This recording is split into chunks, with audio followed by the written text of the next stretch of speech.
80 ปีแล้วฉันเดินทางจากรถไป2 ช่วงการเดินทาง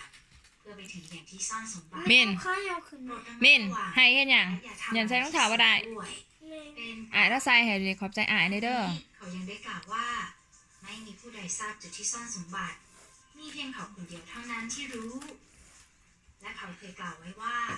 ถ้าผมตายในวันพรุ่งนี้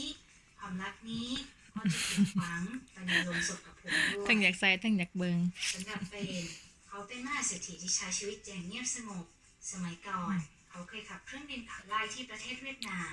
และเรียนรู้วิชาโบราณคดีก่อนต่อมาเขาจะกลายมาเป็นผู้ประกอบกิจการซื้อขายงานศิลปะในนครซาน อ้ายถ้าใส่ให้แล้วเฮ็ดจังได๋ไอ้มิน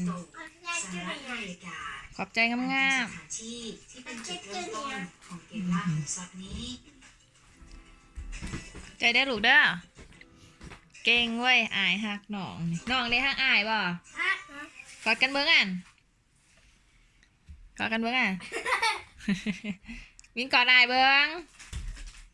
มิน เศรษ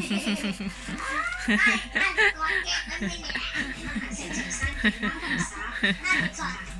ล่าขุมทรัพย์ไม่เจอเราไปเลย